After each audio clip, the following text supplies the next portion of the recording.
Welcome back, guys. It's the Brothers Geek Out podcast, and welcome to our Geek Out session. Today, I've got a lovely guest on today. We have Adam Tucker, musician, artist, and the singing voice behind Robbie Williams' Better Man movie. How are you doing today, Adam? I'm good, mate. I'm very good. How are you? I'm really good. I'm really good. Kind of tired. My little girl kept me up last night, and yeah, I'm still trying to get used to the sleep patterns right now.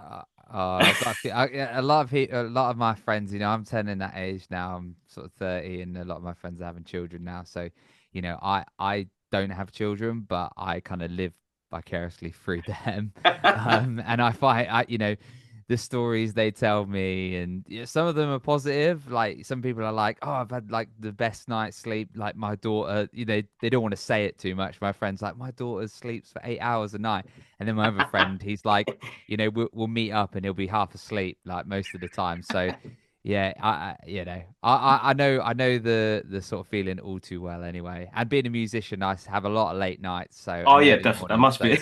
I know the feeling of feeling tired. Oh, definitely, definitely. No, so yeah, it's been one hell of a journey and being a creative as well with a bit kind of like a busy lifestyle, you're kind of thinking how like everybody keeps asking, how do you manage this? How do you as a dad, as a creative, like how do you balance it Mm. out? Because once you hit like and here's me showing off my age again. I'm 43. I turned 43 last year. And they were like, you're still on it. Like you're still on top of it. Like, how do you kind of keep that balance? And this is what I Mm. was gonna like kind of start off with because we do talk about our mental health and we talk about how we look after ourselves as well.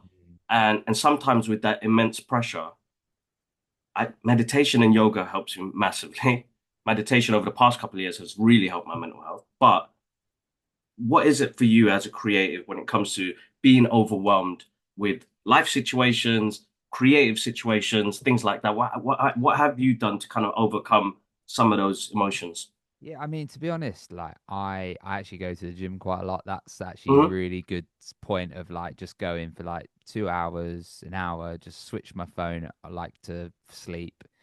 And then yeah, just kind of switch off from everything. And now I'm quite busy, and especially when I was actually doing the film, like I was Mm. back and forth everywhere. I was still playing, I was still like actively gigging, and I still am as a musician as well. So I was kind of in the studio, and then I work as well. I like Okay. work full time, so I work in a marketing company. So like, that's always I work with my mate, who actually is a musician as well, and like we have such a So nice cool. connection. And like I was working like, I don't know, like 7 till 4. Then I'd have an hour Wow. break. I'd get to the studio. Then I'd record like 7 till 11, and then kind of repeat, repeat, and repeat. And yeah, like that. I mean, it sounds funny. Like where do you fit those 2 hours into the gym? But Exactly, yeah. it is like that respite really that I needed. Like go into the gym, and that's just my safe, like that's like my safe place sort of thing. But Mm. I love the quote, and it's actually it's probably backwards on here, but I always wear this. It's Oh, like big thoughts, small steps. So yes. obviously, as creatives, you kind of get carried away a little bit, and we need to do everything in one day, and we need to do, we need to I don't know. Yeah, we just need to kind of like, what it's like, the grind and the hustle. Like we feel like we need to do that all the time. Well, you don't. It's like the small steps that kind of lead to that. And also realizing, ironically, that it isn't all about that. Like it isn't all about my music career, or it isn't all about like, trying to make it as such. It is also about like, I've got a lot of time for like family and my Hmm. girlfriend and friends. So just trying to strike the right balance really. And admittedly, I probably have gone one way than the other, towards like sort of, especially when the kind of film stuff was happening. I still, I sort of swayed quite towards the, working and not really resting and sort of having Hmm. time to myself. But yeah, like it's, I know, if you've seen the film, like what kind of, I'm not saying I'm famous or anything, but obviously, like, what that kind of side of things can do to people, and how Yes, they get definitely. carried away in their ego. So I've got some good friends who can pull me down to earth quite quickly, and remind me who I actually am and not who I want to be. Ah, that's absolutely amazing. I mean, having close ones around you is always very important but as you said, like bring you down to earth and like that still must be an absolutely pinch me moment uh, when you got cast for that because it's like, oh my God, like this is really happening. And this is where it kind of segues into the next question, where it was your origin story, dude. How your I know it goes into Better Man, which is Yeah. great, but your origin story, dude, like music. Oh, well, I mean, man, I've been playing music since my parents bought me a guitar when I was like 3 years old, really. I always Cool. wanted to be a musician. I used to like go into HMV and be like, look through. Kids don't do that now, I don't think, but I used to go through there, pick like the CD that looked the coolest, and go Yes. home and listen to it. And my CD collection was massive. I was the era of CDs, so Oh yeah, I man. probably still have like loads somewhere, Same. like just like actually I know because my parents just moved out their house and like our family home, and literally it's like there was like a box of CDs, and I was like, you don't want to sell them. You kind of like, No, you you always feel keep quite them. attached to them. But yeah, like, I mean, I always wanted to be a musician in some capacity. I've wanted to be an actor as well. Cool. For a while when I was kind of growing up, I really enjoyed kind of theatre and musical theatre. Really, I quite enjoyed. And when I sort of came to the age of kind of going to university, I was going to go to drama school. I did audition to at drama school, but I also didn't know if I wanted to do drama or like acting or Yeah. music. So it was kind of like I had to like kind of weigh those two up really. I did choose the music route in the end just because I Cool. kind of felt like that was kind of like my origins, like I've got like my uncle was quite a big inspiration who's a musician as well, and we've Hmm. kind of got like that musical bone in our family. We've Cool. got like a lot of like, it goes sort of way back. I think even my great granddad, he used to perform on stage with like Charlie Chaplin, and people like Wow. that. So yeah, and they were like big sort of actors of the time or performers. So I was Yeah. always wanted to be a performer. I think, being a musician is being a performer in some capacity. I think it's just a little bit. I'd say it's probably for me, it's like a little bit more creative. I feel like I can express Hmm. myself more through the medium of music instead of acting, where acting you're kind of pretending to be something else. So you can kind of, and also like that's what I love about music is the fact that you can kind of tell your own story. Hmm. Um, so yeah, I mean that's it really. Like it kind of it was, I was always wanting to do something to do with the performing arts or, around, I used to love playing on stage.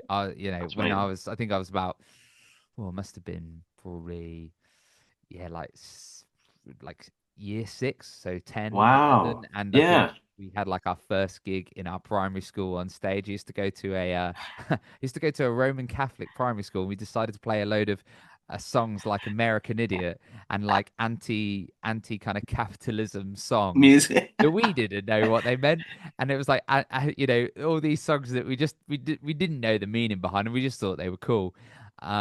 And yeah, like I remember getting the buzz from playing, and you feel like a rock star in year six. And I always remember that was kind of, everyone who knows me is always like, oh, Adam's the guy who's the singer and the guitarist and the musician and whatever. So but yeah, like to be honest, it's always been in my blood to kind of stand up on stage and kind of perform.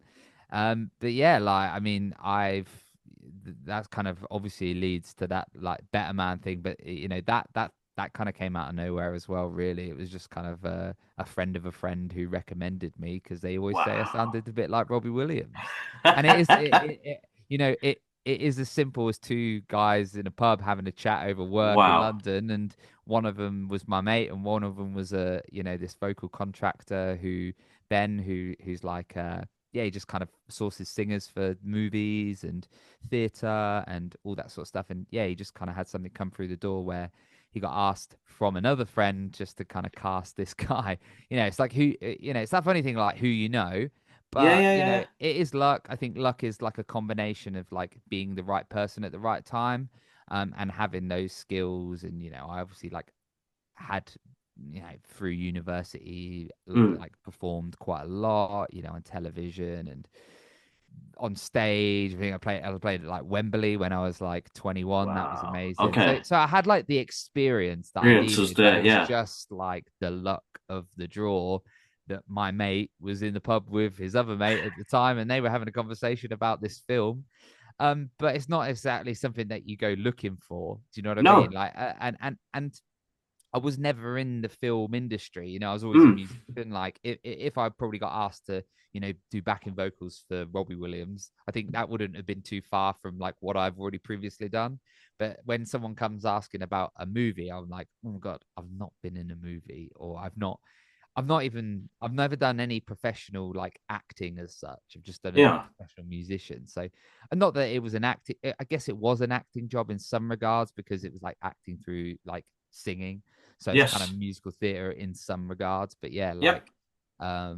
yeah, I mean, just it's like a weird, crazy story. Like, I honestly, it just came out of nowhere. Like I was literally driving home, my mate called me and goes, "You never guess what? You always used to sound like Robbie Williams. Well, I've got you the best opportunity." And I was thinking, oh, I don't want to be a Robbie Williams tribute. And then they were like, actually, it's his new biopic.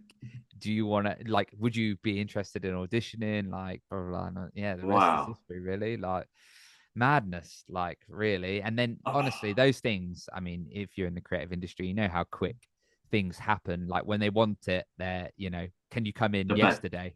you Yeah. know, That must have been a shock to the system, though. yeah. I think like and you probably talk about it a bit like that kind of imposter syndrome sort of thing, because when when you do get something like that come through the door, you're like, I'll take it, I'll do it. But then you go into the studio and you're standing there and you're like, oh, holy cow, like this is Happening. like bigger than what I Yeah. thought. And am I out my depth? Like, am I? And it did take some adjusting to. I honestly, I remember the first few sessions, I was Mm. so nervous. I actually genuinely thought I messed up my audition when I was there. Mm. We went into the studio and recorded some like a couple of I think it was like She's the One and Angels. We done like little bits of that, and we didn't even get that far through them. Like honestly, it was 4 hours, and we probably recorded like a couple of verses. But that was Yeah. that was almost like the insight of what was going to happen, sort of thing. How Okay. how much detail we were going to go into, but I know I always knew that like I could sing, I could kind of hold my own in that regard, but yeah, you just kind of feel a little bit out your depth, like this is too big for me. And I Mm. always think like I'm so glad that I never, there was times where I was like on the way to audition, I thought, oh, do I really want to kind of put myself into this? Like, is this what I want? And not from a place of like, oh, I didn't want to. Oh, of course, I wanted to do it, but I was like, it was more like the nervousness, the Mm. anxiety around it.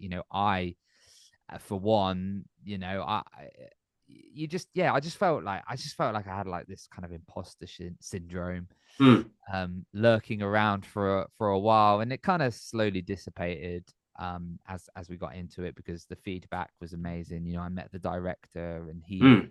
and the writers and you kind of meet more and more people and they were really positive about the whole situation. So I thought, well, if you're happy, that's all Yeah. that's all that I'm matters.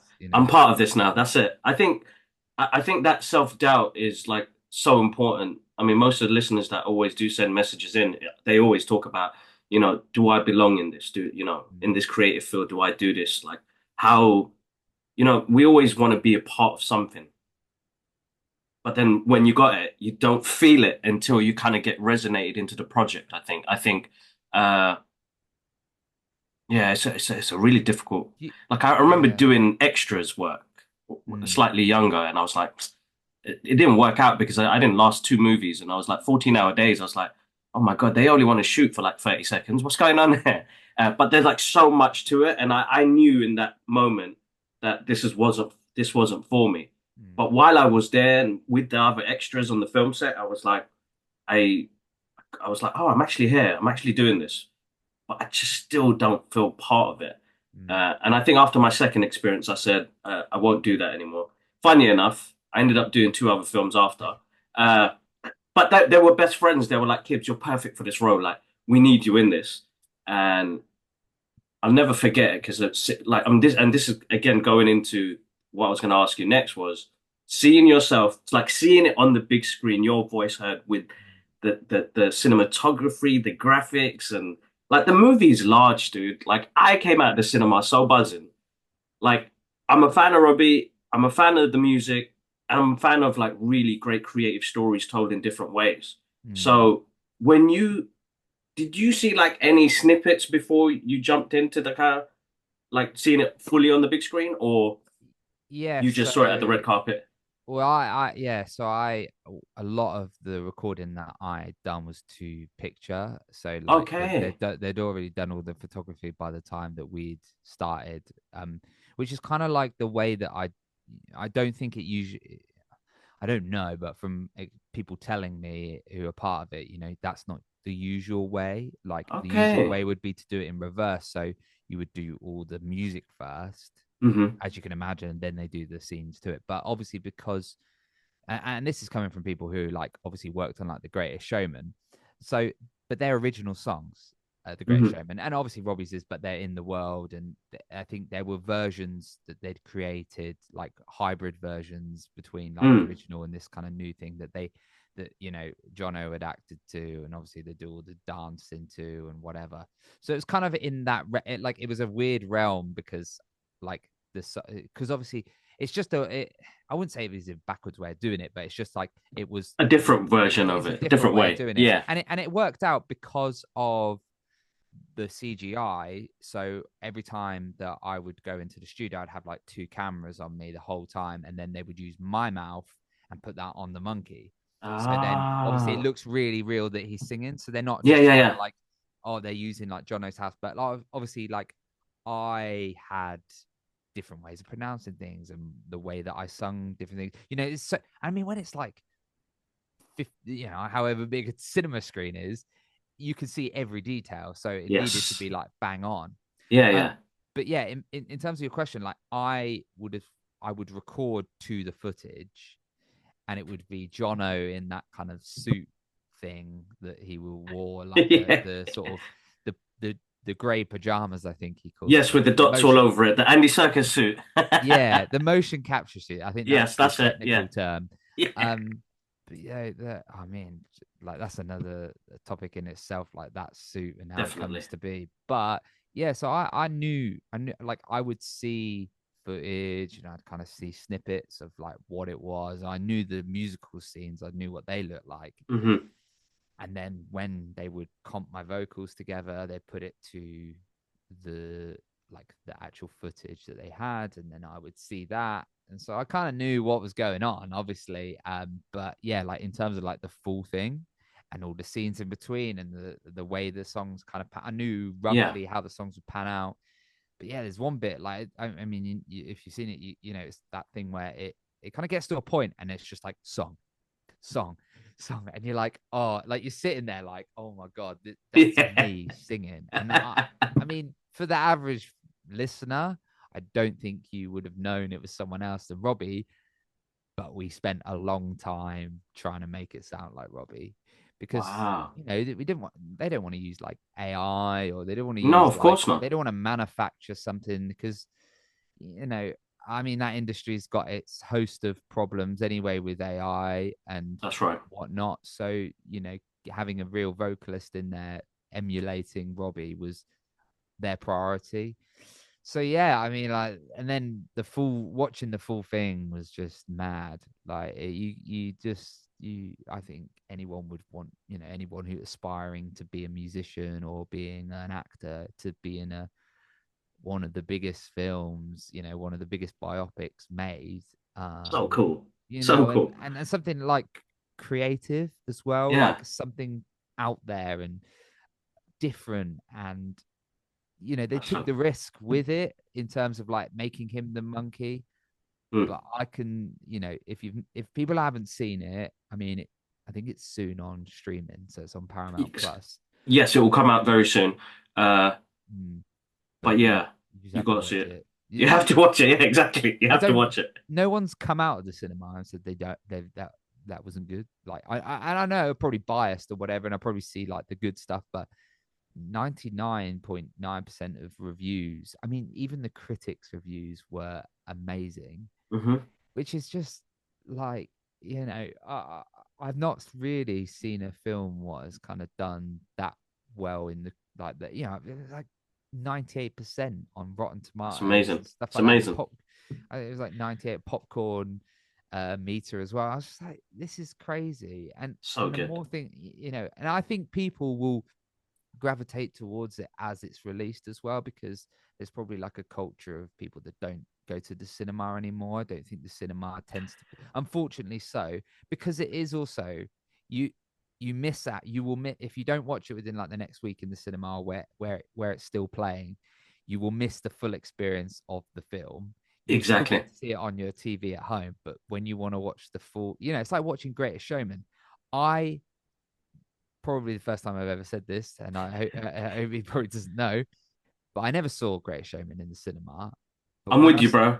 I Don't saw it, worry. yeah, and I saw it at home, and I was like, I wish I saw that at the cinema, because Got that it. was such an epic film, and it's the same with Better Man as well. Just Yeah. yeah, That's why I went in and said, I'm going to go watch this in cinema on Boxing Day. I'm going to go watch this. I'm taking 3 hours out of my day. I'm going to go enjoy this movie.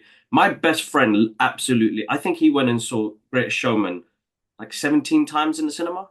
And he kept on wow, telling me, he goes, Kibbs, you're a movie buff. Like, why haven't you not gone to see this yet? And I was like, I was probably in a phase where I didn't know about musicals in the cinema.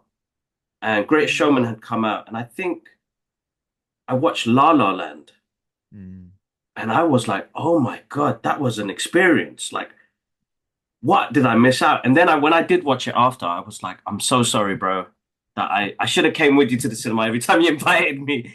I just didn't know. But now, like, I'm fully adoring how cinema is at the moment now, yeah, how creative it's gone now. We're taking much more risk in cinema and so. But you're right, there is the streaming thing element to it, and there's the people going out to the actual cinemas now, and it's a hard battle between the two because you yeah. are It's paying a bucket load in the cinema at the moment when you're already putting out a subscription every month, which is quite hard because I think a lot of us now, I mean, Amazon Music, Apple Music, mm, all the rest of it, you want to support the artists that create this, so you end up paying for it and you do it, but it's like the cinema experience is like I don't think anybody will get that feeling I had when I came out of Better Man. mm, And I was like, and I keep telling people, like, make sure you catch it while it's there. And we've got an in-depth review coming out very soon. Me and my brother do some movie reviews, but where we kind of break it down. We talk about the creative elements. Uh, but yeah, it's such an experience in the cinema. I think cinema is still a great place to go to. mm, It's my another part of my mental health that I love going to and just having that 2 hour break from the world and the reality, like, and yeah. just getting stuck into kind of somebody else's world for a moment. Yeah, definitely. No, I resonate with what you say there. I think it it's like it's hard now because of Netflix and Hmm. Paramount Plus, and yeah, I mean that's the battle that you'll always fight, and I think Yeah. um, but yeah, I think if you can see it in the cinema, you just got to go see it, because yeah, like you said, Yeah. the feeling when you come out, like I've watched it about four, I think I've seen it 5 times in the cinema, and I Hmm. probably will go watch it one more time before it leaves the cinema, Hmm. um, just because it's mixed for Dolby Atmos. So Yes. it's the whole, like, I mean, the guys who worked on it, in terms of the guys who like the music editors and the sound designers, the sound design itself is massive as well. And So you good. don't, when you're playing, I mean, unless you've got kind of like a nice sound system, if you're playing it through your TV, you'll never fully You're not experience going that to kind of experience that. No. full 360 5.1 surround sound. Yeah. That it was mixed for, and they spent a long time mixing it for that as well. And I Yeah. feel like that, unfortunately, sort of goes when it comes out of the cinemas. Unless you can just hire a screen at the cinema, I just go watch it afterwards. But maybe I should have done that with Greatest Showman, just to hire the cinema to go watch it. But Well, I it mean, is, it's something that you can do, and I think that's a great experience as well. It's like me and my friends do that quite a lot when it comes yeah, to like movies. I grew up in the 80s. I love some of the movies from the 80s. It's like we do mm, David Bowie's Labyrinth with Jennifer Connelly. It's like one of those movies that I can't actually, because I never got to see it in cinema when I was younger. So it was yeah, like when we asked the cinema, like, can you play this? And they're like, why do you want to watch this again? And I was like, because I never got to see it as a kid in the big Mm. screen. Like I love this movie, I love the soundtrack, so I want to see it on the big screen. Same thing like Back to the Future and things like that. So we watch a lot of 80s movies. We'll once a year we'll book it out, us and the friends sit there Yeah. and we'll pick a movie and really enjoy it. And I think it's something that I think it's a great thing to do with friends and family. It's like a new thing that we can do with friends and family as well. Massively, yeah. I think that's something that, the one film that I would like to go see at the cinema that I've never seen is probably like the first ever musical that I can remember is Chitty Chitty Bang Bang. Oh, Dick Van Dyke. Dick Van That's a Dyke, good one. yeah, yeah, and I always remember absolutely loving that, and I feel like that would be one that I'd have to go to the cinema experience. I mean, it probably wouldn't be sort of the same as go watching something like Better Man, but I just think that whole experience of going to the cinema, Man, I'm so Chimney. lucky. Oh, My cinema is 200 meters away, oh wow. so we go watch anything that's on really, even if That's we probably amazing. don't want to watch something, and I always think that that's sometimes the best time to go when you don't Yeah. feel like you want to watch something or you're like, I'm not interested in that genre or whatever. And then you come out and you're like, oh my God, that was like one of the best things So, that, yeah. because my genre of film is, I love like the Guy Ritchie stuff, like the kind of gangster thing and, like the snatches and things like that. So that's probably my genre of film. But yeah, like I would happily go watch anything really at the cinema. And since kind of especially like being in a film, you really Mm, respect it a little bit more. I know that hmm it's sort of bad to say, but I definitely think I've been a part of that. I saw how long it took. It took like 5 years to make this film, and there's so many delays and things like mm, that. And it's just like, well, if I really want to support the film, going to watch the film in the cinema is definitely the best way, and to support your local cinemas because 100%, those 100%. independent cinemas like our one then unfortunately not going to last that much longer if people I'm don't not go. going. Netflix and I get it, like on demand you can watch when you want, but like you said, it's just time out to go watch something in the cinema. You turn your phone off, you go in there, you grab your popcorn, you eat that Yeah. before the film comes on, you have your Tango Ice Blast as well. Oh, yes. But actually, funny enough, I had an appearance at like another local cinema, which is just down the road, Cool. and they gave me a free membership for What? so I could go watch anything now, but for free. The only problem Let's is go. I have to drive there. That's the only downside. Whereas I could That's all just right. that one, but I was like, well, I said I need a Tango Ice Blast at the same time though every time I come in. So they were like they were happy to oblige. So I'll now be going to the.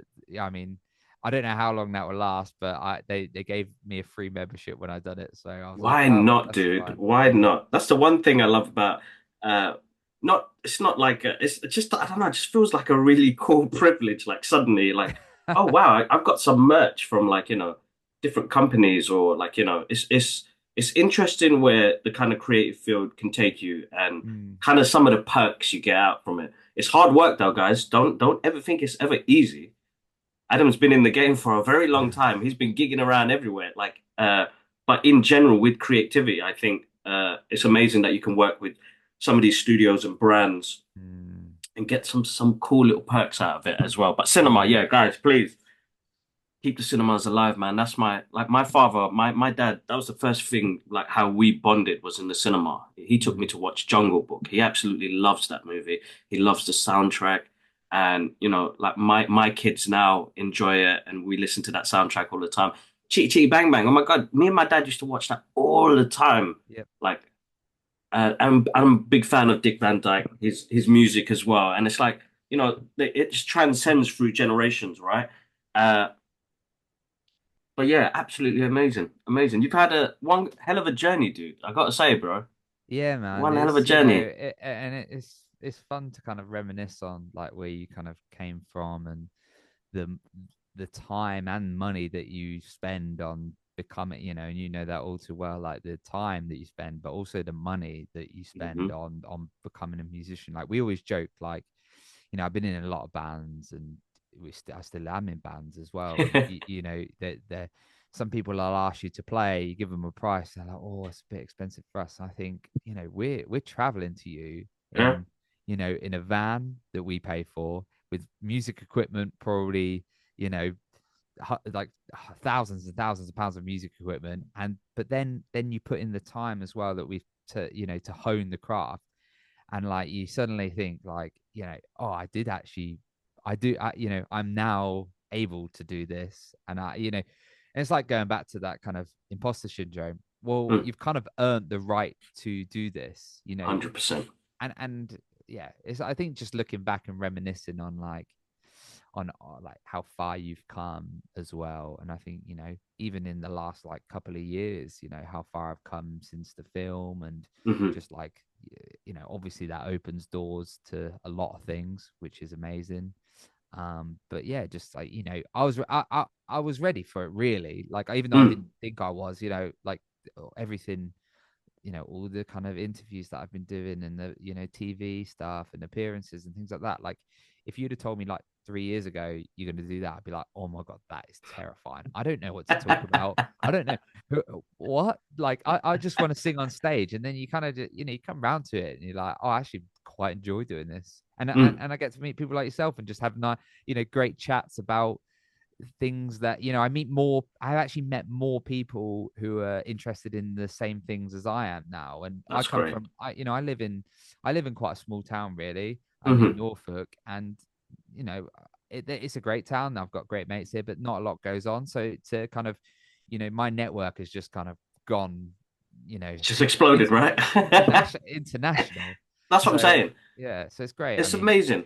I mean, so like this goes into the next bit was because as you said, you've gone international now with everything you've done, and your network's exploded. mm, Uh, and again, massive thank you for jumping on this as well. Because for me, talking to other creatives and a lot of the listeners and people that watch us on YouTube always are mostly creatives that are still struggling in the industry and trying to keep pushing on. Uh, but I do say like make sure you have like mental breaks, mental like social media breaks as well and stuff like that because feel like they need to push out so much into it and realize they're not getting nothing back in return. How do you feel like now with the immense amount of things coming through now? How have you been able to figure it all out and like kind of work yeah. it out? Like, how do you feel like you've maintained that now since it's got even more busy? Yeah, I mean, it was a boot. It was like it's been a boom, Yeah. because I've known that I've been on this film for 2 years or so, Mm, and only since December, really, people know my name. And celebrities talk about me. And it's just the weirdest experience. And yeah, like you said, like these opportunities kind of just start to fall on your plate and stuff. And I mean, the it is it, and I really resonate with what you were saying. Like, you give so much as a creative, and sometimes you get nothing back. And I actually hmm. felt, and I, recently I've fallen into the trap of like being a bit obsessed with it. Hmm. Because rightly so, because you've gone from not being known really to being like, oh, like the words on lips of people that you'd only dream of sort of talking about you. Or got to go on, like, I don't know, for example, like the Chris Moore show. I listen to that show all the time and stuff like that. That's And I was just like, you know crazy. and last night, yeah, I heard like Jonathan Ross talking about me, and that sort of thing. And it's just like, it's just all a bit of a weird experience. And Mm, yeah, like I said, like I got a little bit obsessed with it, especially like on social. I think the social media thing, because you you can't. It's so hard because I've now my social media following has just gone crazy, especially on like TikTok. I think I had like 200 followers, and I'm nearly now at 10,000. And that's in the space of what, like a month and a bit, really. crazy, And then right? I became like really obsessed with like the numbers, and I was like, oh, if I post the next video, like, is that going to get as many likes, or should I post about this, or should I post about that? And like, as a musician, like my goal really was to kind of do my, obviously this has been the Hey, most amazing experience. I absolutely love Robbie Williams.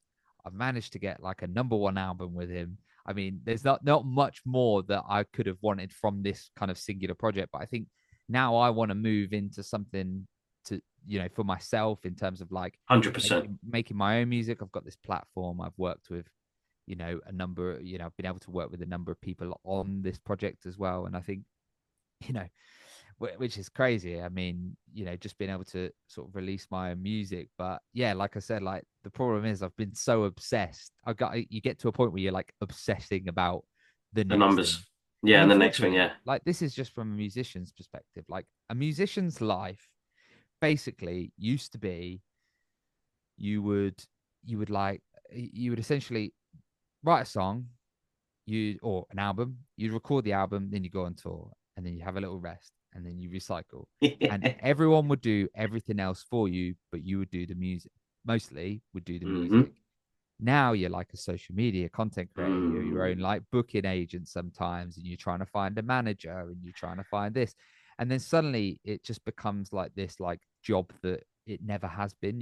When I first started in bands, it never Mm. was about like social media that much. It was like, oh, do people actually like you? Do they come watch you live, sort of thing? And that is obviously still a That's right. metric that people care about. But now it's all about the social media, the likes, the Mm. follows, like, and I mean, I've kind of got a bit AWOL on the question, but I think, No, it's I think that obsession can, like, and we said earlier, like you've just got to take breaks from it. And also you've got to realize, like, and I know this sounds I think you have to, like, I've just gonna release a song soon that's just completely like, I used to write songs that were mm. very much just kind of like, oh, they were happy, fun songs, hopefully they were catchy and whatever. Now I was just like, after doing this film, I saw like Robbie Williams songs. I'm like, I need to actually write something that means something to me. That's right. And then I got kind of went down this route of like thinking, oh, do people like this? Like, what do people want to hear from me? They only know me for Robbie, and I'm like, well, I've just got to go with it. I've just got to go with Hmm. my gut, and I've got to be like, I'm gonna put this song out there and just see what people think. I've already like put snippets of it out, and people are Cool. starting to like it, which is amazing. But yeah, it's so, I mean, it's such a minefield, this industry sometimes. You even when you're at a position when you feel like you're doing it, you're doing what you've always wanted to do, you still have the doubt of like, I don't know. I feel I'm like, well, will the song do well? Will this do well? Like, am I still like current, or am I still like making the most of this opportunity? Mm. And I think the great thing is, and I think it's just like having, I've got the right people around me now. And I, That's good. the guy that I worked with on the film, in terms of like who sorted it all out for me, the agent, I still work with him on projects, which is Mm. amazing. And I like have a trust there, and he's very like honest with me, you That's good. know, That's good.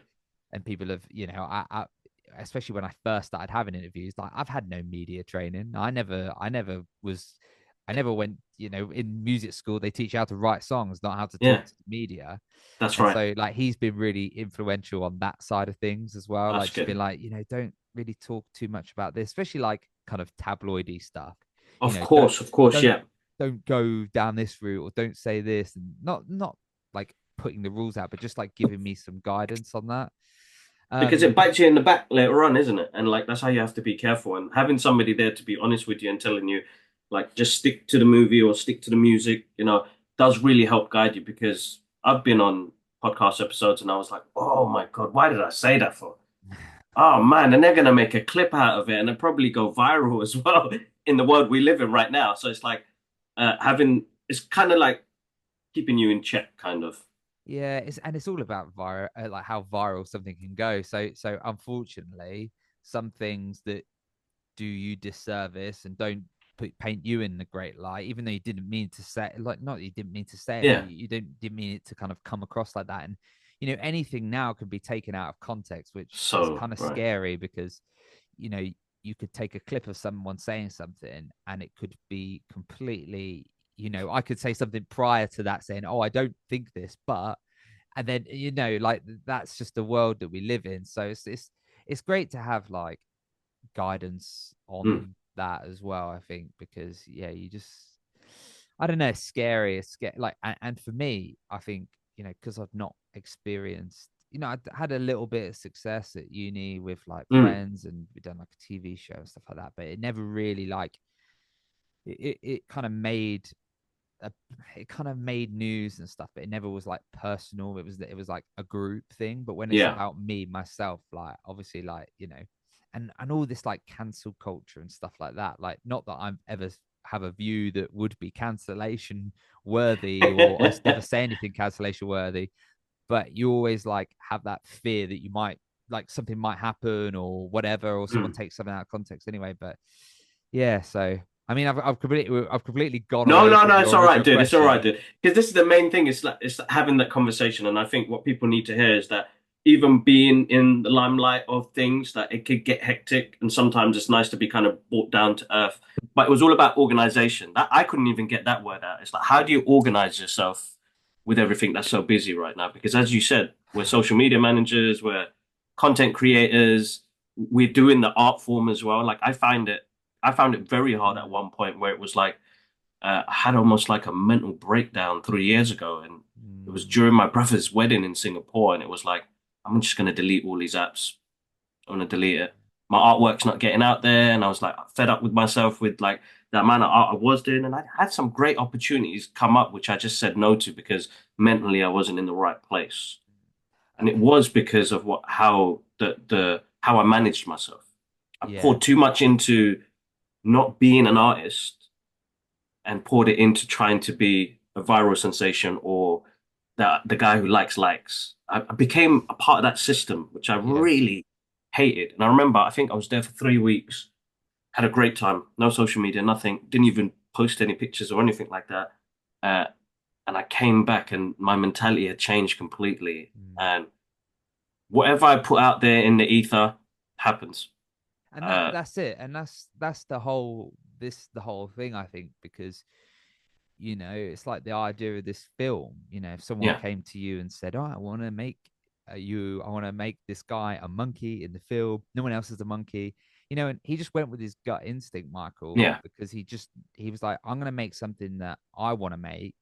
I'm going to exactly. do." And also, I don't think a lot of people understand this or Mm, resonate with it because it doesn't, if you're not in the TV world.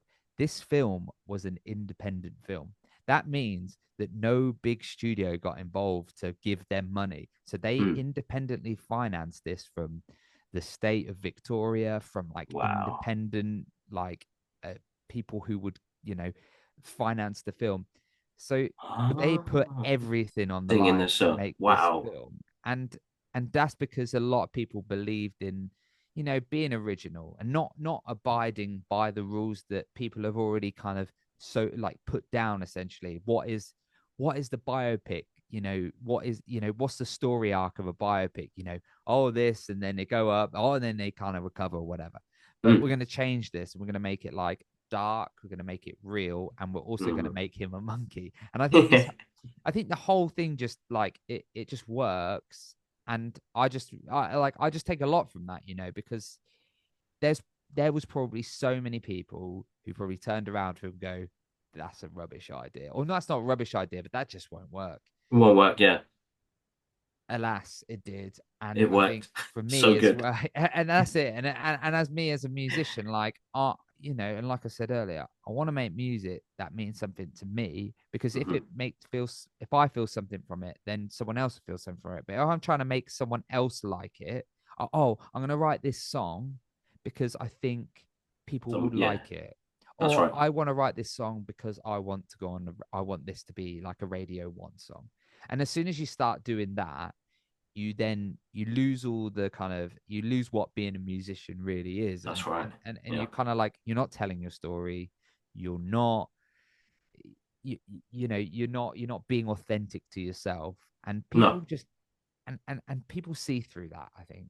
And that's the 100%. problem, because we 100%. we know those musicians that we think, are they're a little bit manufactured. But then we get the Hmm. musicians that you're like, oh well, when he sings, I truly believe that he has felt those emotions. It's like a Yeah. like I really love, like, I really like bands like, like in the pop world, probably like Mm. people like Lewis Capaldi and stuff like that. Yeah. He's got these songs that are like, they are like they Oh, strike a chord with everyone. 100%. They're so just 100%. and it's also, being vulnerable in a song as well. Like no one That's wants right. to be vulnerable. No one wants to tell someone, oh, I really, I don't know, I really miss this person, or Mm, I really feel insecure about X, Y, Z. No one ever talks about that now. Or not that no one talks about it, but like not enough people talk about that in their music. And I think those that's songs, right. and it kind of comes all the way around, but then songs actually do strike a chord with people when you're doing it for yourself, because Ah, ultimately yes. it's your music, It's your music. That's right. but that's what I'm trying to, and that's what I've learned from experiences, and Mm. especially writing songs as well. Like I've sent, I've written hundreds of songs, and I think the ones that actually people like are the ones that I'm like, oh, I'm a bit shy to show you this one, because I actually, And you know, it, and that's it. it Like, strikes a chord, isn't it? Yeah. there's a line in the film actually, and it's like I think it's Guy Chambers, says, because Robbie starts one of the scenes where he's writing something beautiful with Guy Chambers in a rap. Mm. The rap was performed by myself. Um, Ah, nice. which is the most ridiculous thing, because I remember going home and telling my girlfriend that oh, by the way, I'm rapping in this film as well, and she was like, Ah, yes, that's his trick. you're having me on. But yeah, so anyway, that kind of scene starts with him rapping and kind of being like, um not himself in any way. That's right. Yeah, And that's right. then Guy Chambers is like, I can't remember the line. I should know it because I've seen it so many times. But it's kind of the idea that, yeah, write something that means something to you, like sort of thing. And then he starts singing something beautiful, and the Mm. lyrics of that make so much more sense, and they strike a chord with people, because I mean, that made me like, I remember like, because of where it is in the scene, and what has happened in the film, Yeah. I think it just kind of worked perfectly. But just that's that kind of approach really is what I want to do. And not being, like you said, like not being the person who's striving for likes, and not being that person that's like, and it's so, and I don't, it's so hard not to do it. I think that's the thing, it's so hard not to be that person who's like, I just want likes, I want people to like this, I want people to like that. It is so hard, and I don't think, there's a part of me that will never go. Like, I Mm. want people to like me, because if you like me, I like me. And I think that's the thing that I have to pull myself away from a lot. And Hmm. that's just being, and that's being a creative, that's the performer in me, because I want to perform. I want people to kind of enjoy what I'm doing. But yeah, it's some It's a yeah, tough like I one said, because it's you said tough. you did marketing, right? Yeah, so I did, yeah, so I So worked in that's not marketing. that's all about numbers as well. Oh, So mate, yeah, like you wouldn't believe. Yeah, so it kind of works out because I was in marketing for 10 years. So at that point where it did kind of bog me down, but to the listeners, guys, like try and focus on the art, the creativity, the numbers will come. The algorithm is so random.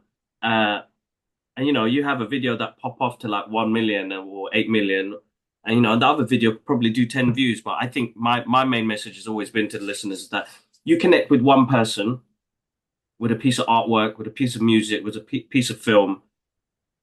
I feel like that's your job done, because when somebody messages back and says that did something to me, that inspired me, that made me cry, that made me laugh, that made me smile, then I think that's when it's all worth it. And when it's somebody can do that, yeah, is absolutely amazing.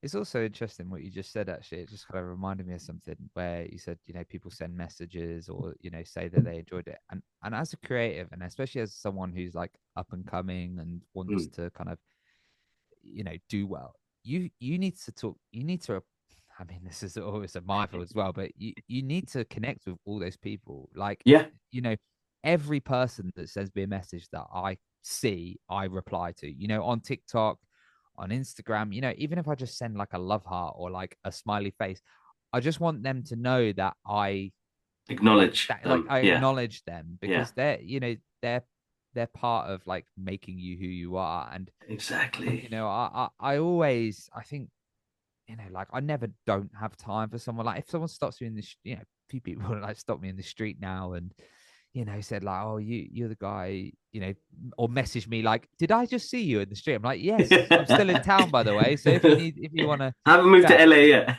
Yeah, I haven't moved yet. But I still live in Norfolk. So, but yeah, Oh, I brilliant. honestly, I'm just, I think you just gotta have time for everyone, like, and listen to what they've got to say, because sometimes they've actually got like an amazing idea that you don't know or you've not thought about, or they might be another sort of creative who wants to collaborate. It's a Yeah, networking industry as well at the same 100%. time, and you've got to talk to your fans or your sort of admirers and stuff, because they're the ones who make you you. Yeah. Exactly, exactly. Oh man, look, Adam, thank you so much. I think I've taken more of your time than I was supposed to. Uh, Working on anything new coming soon? You did say something about a song coming out very soon. How soon is that coming out?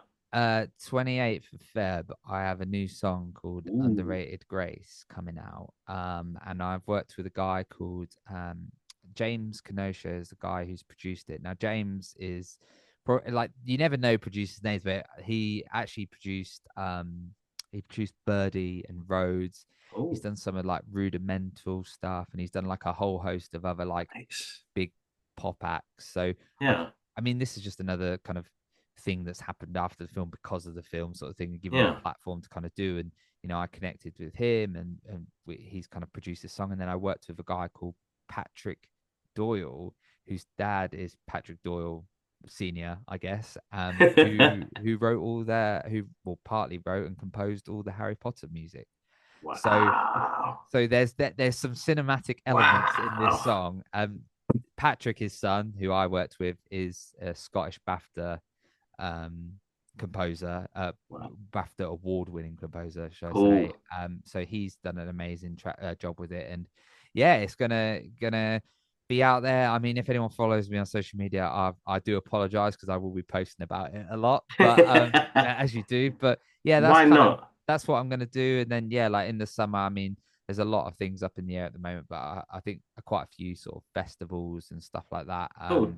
So somewhere near you, wherever your listeners are from, wherever they are, there'll probably be something within about 30 or 40 miles. So but yeah, it's just it's amazing opportunity. So I'm just taking it with both hands, and it's something that I've always wanted to do, is release my own music as a solo artist. I've released Nice. it as bands, but I think for me as Solo. myself, Yes. I think it's something that if people like it, they like it. If they don't, they don't. But hopefully, it's not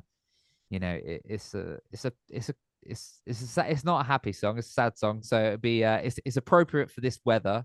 But then I do have a couple of other singles that are definitely more spring kind of feeling and a bit more summery. So yeah, hopefully yeah, people are like that. But yeah, mate, it's been so good to chat, and I think it's so nice to kind of talk on a level where someone's in the same boat as you, even if it is in kind of might be similar industry sort of thing. But as a creative, I think you talk to a lot of people who are, I don't know, sort of journalists and stuff like that, who Hmm. aren't really, they are interested, but you're kind of interested at a different angle. So I really appreciate your time as well for chatting to me, because I've really enjoyed it.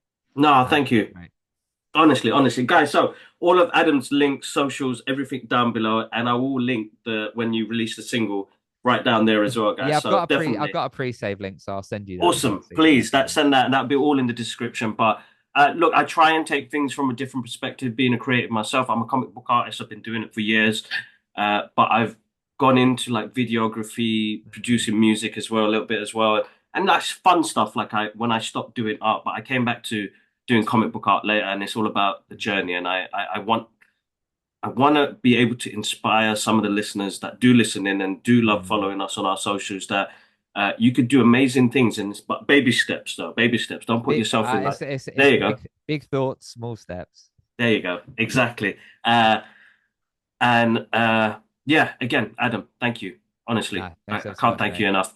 Guys, make sure you guys are subscribed to the channel, do all the good stuff, like, share, comment.